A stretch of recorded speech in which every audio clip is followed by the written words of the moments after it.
नमस्कार दोस्तों, मैं हूं दिनेश के वोरा। बहुत-बहुत स्वागत है न्यूज़ टाइम के इस बहुत स्पेशल अंक में।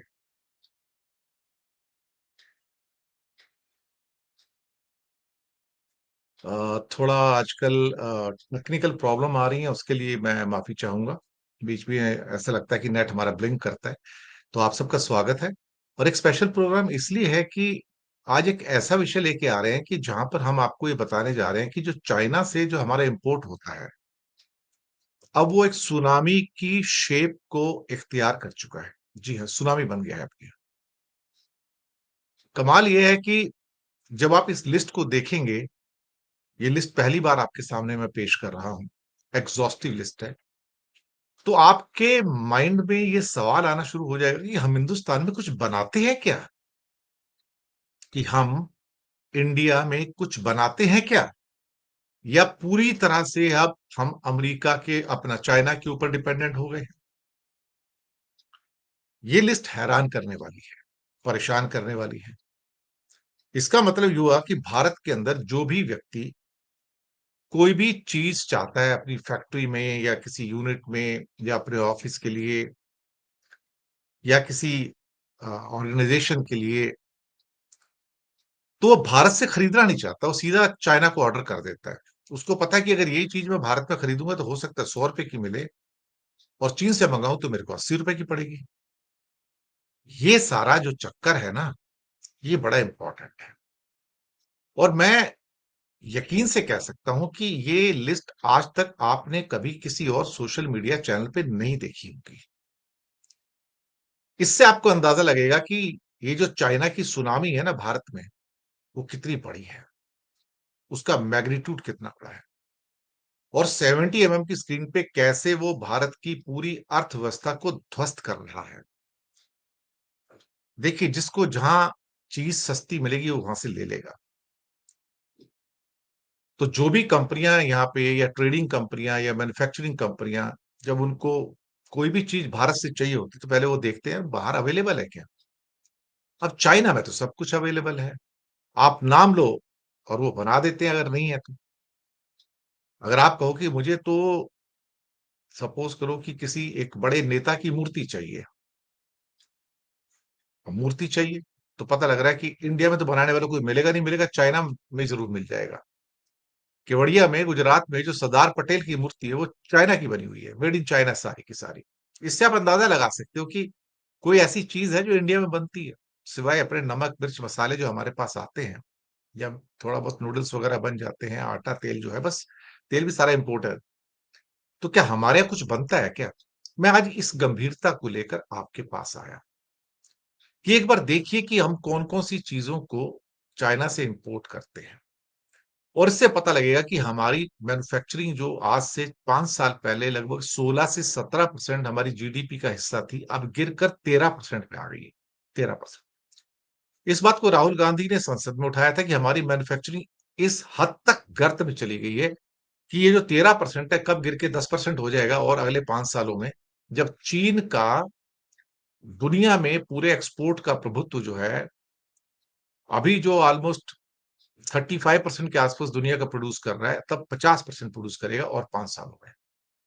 और इस बात की अ, जो इन्फॉर्मेशन है वो यूनाइटेड नेशन की जो क्या कहते हैं कि डेवलपमेंट ऑर्गेनाइजेशन है, उसने भी यूनिडो जो है उसने भी दिया है, कि दुनिया की आधी मार्केट पे मैन्युफैक्चरिंग के ऊपर चीन का कब्ज़ा होगा।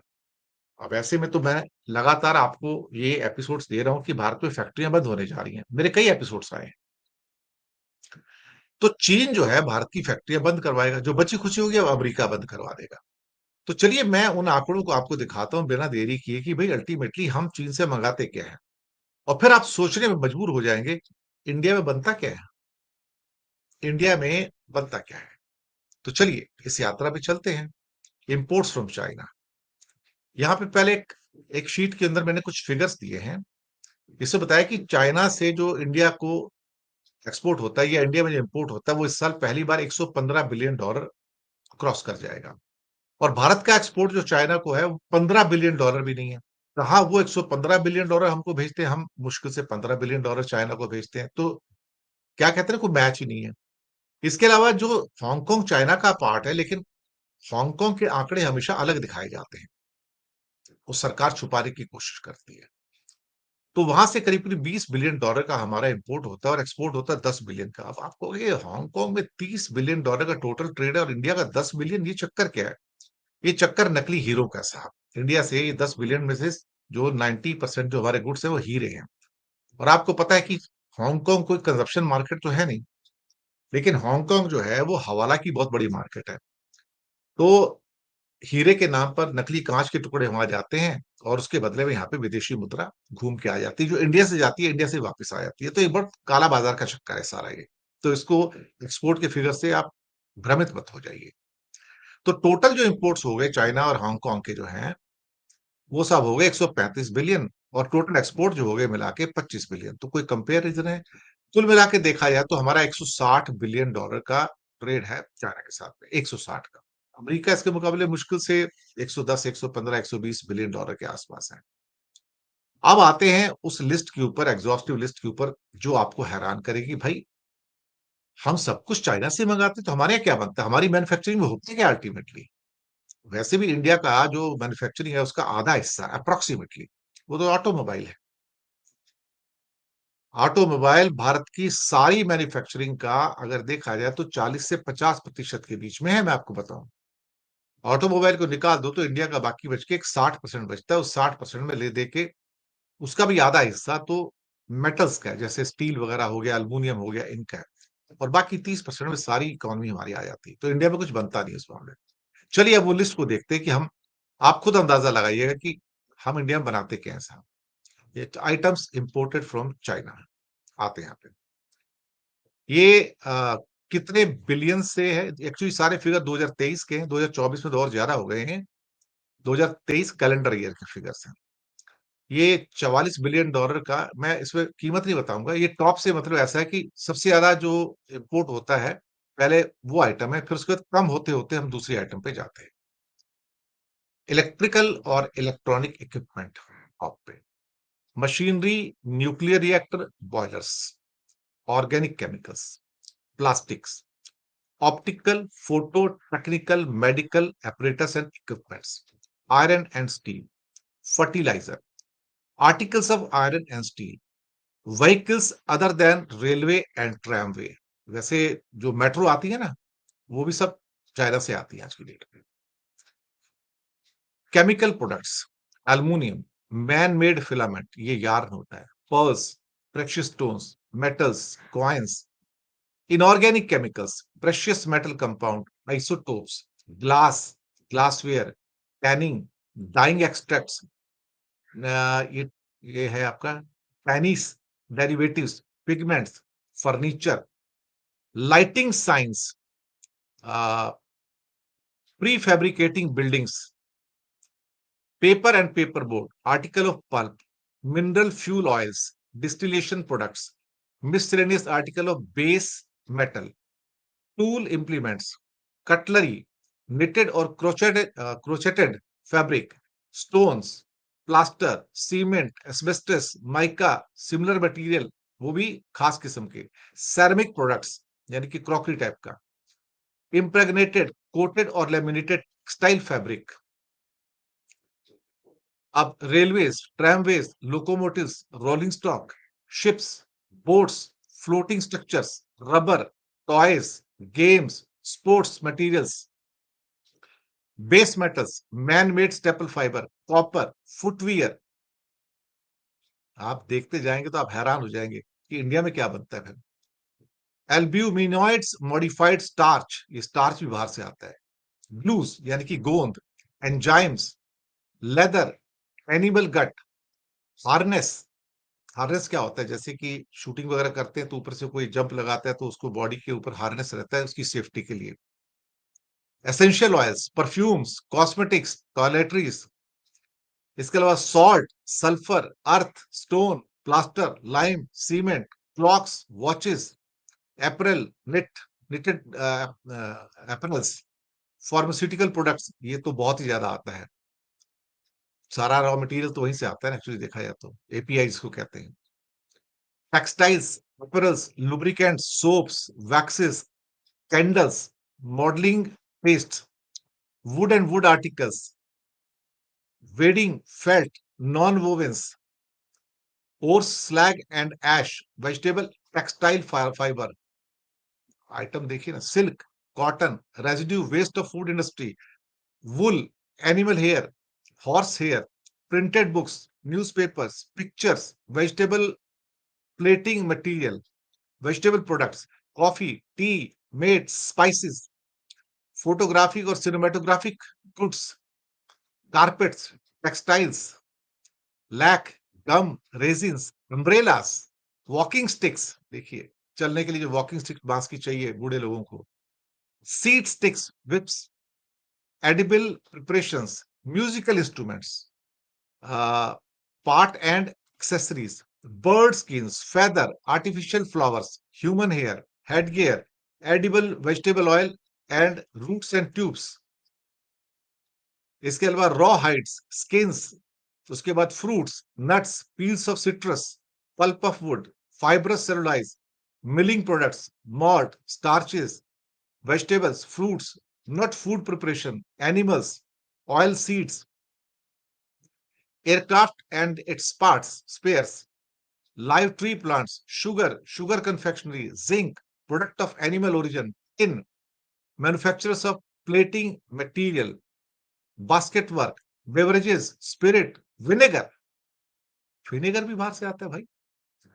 Fur skins, artificial fur, work of art, collector species, cereal, flour, starch, milk preparations, products, fish, mollusk, aquatic, arms and ammunition, parts of accessories, cocoa and cocoa preparation, lead, cork, my godness, यानी कि आपके जो bottles के अंदर cork लगे होते हैं, cork and articles of cork, meat, fish, tobacco, explosives, pyrotechnics, matches, live animals, cereals.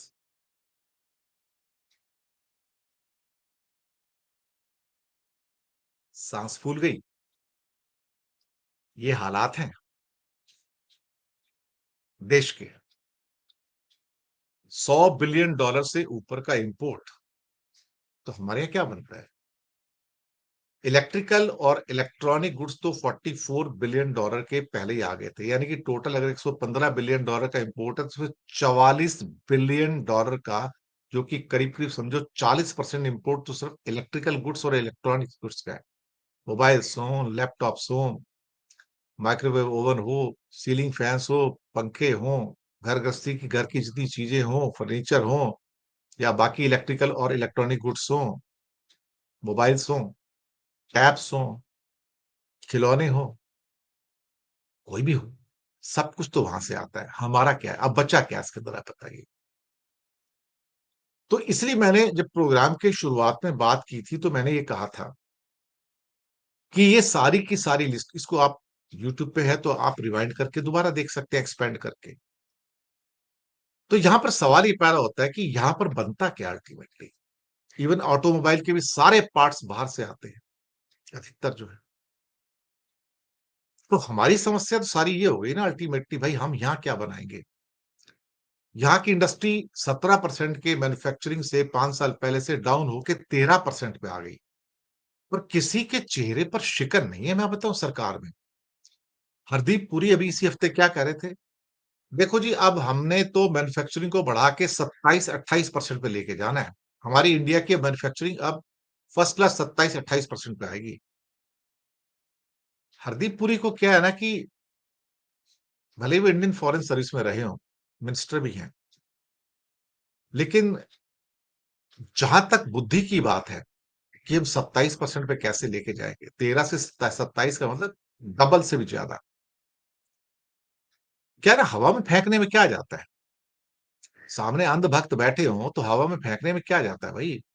फेंको, उससे लैपअप कर लेंगे, बॉल आएगी उसको उठा लेंगे, कहते हाँ सर ला रहे हैं.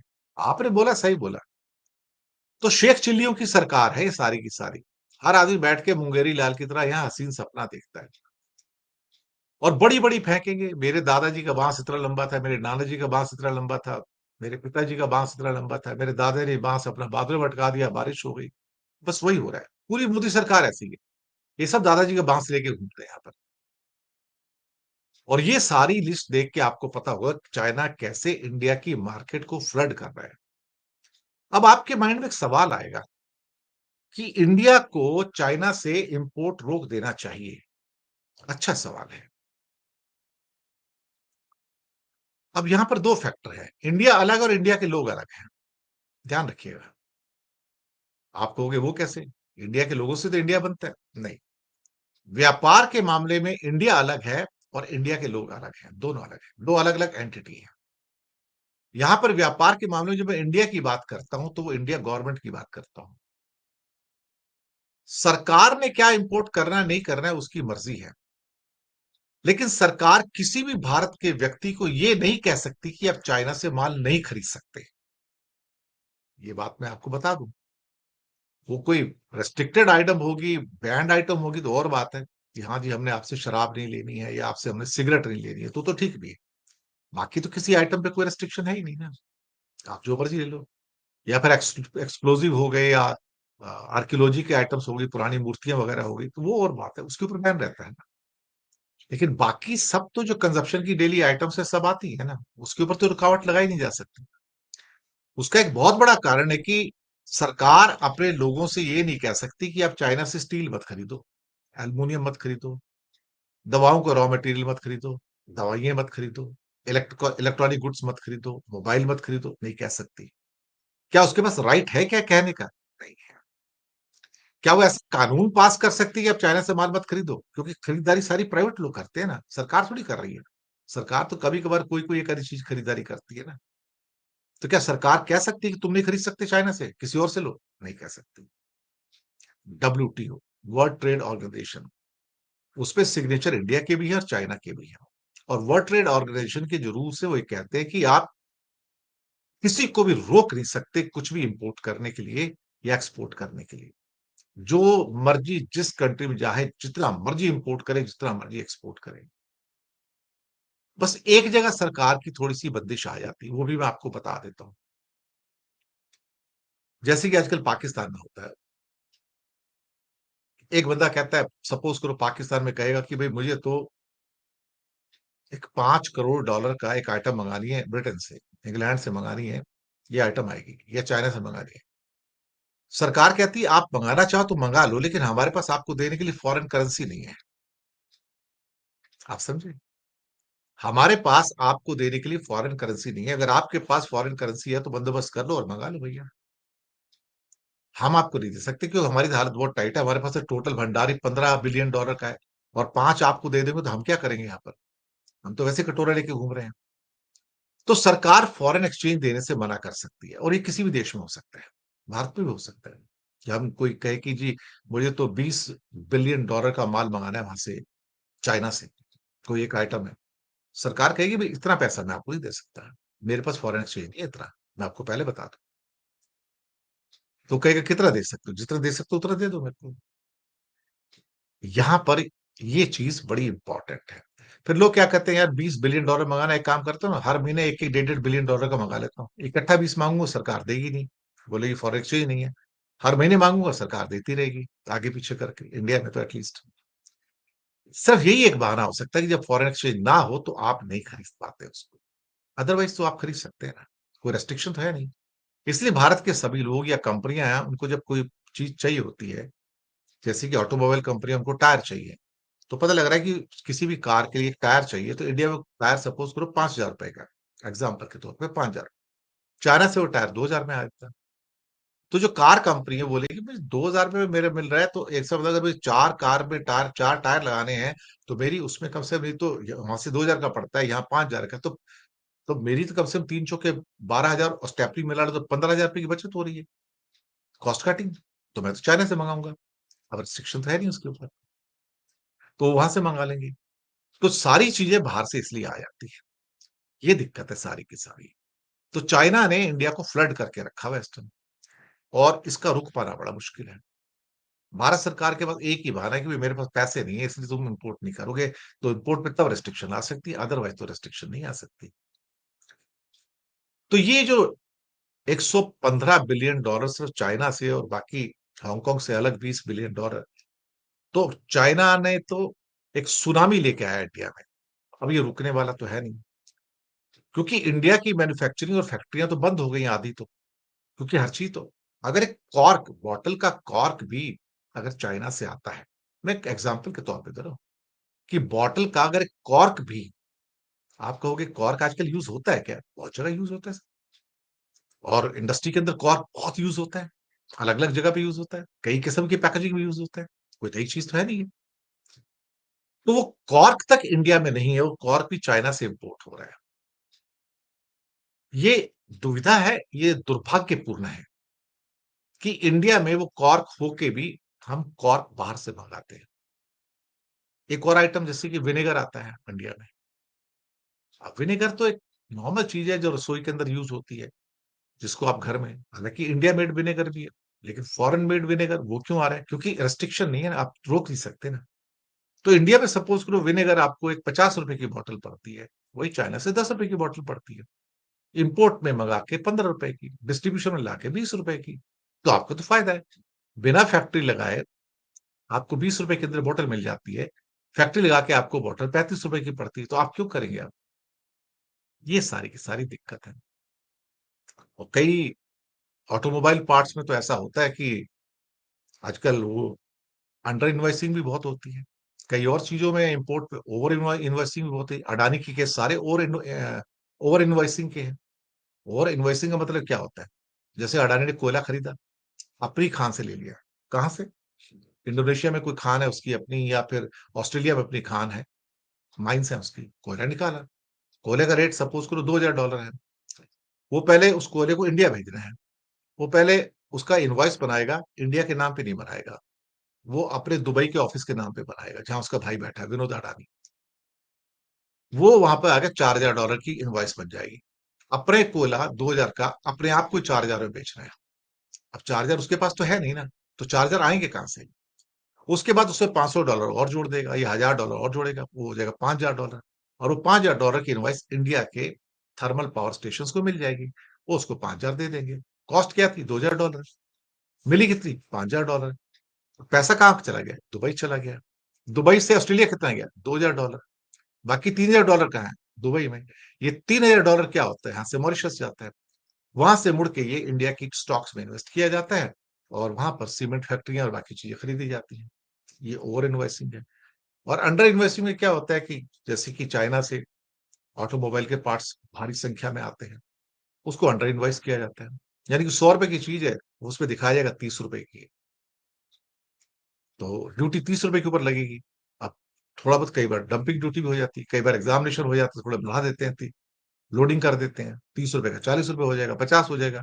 ओरिजिनल क्या था? 100 तो 100 पे जहाँ टैक्स आना था, ड्यूटी आनी थी, अब कितने पे आ रही है?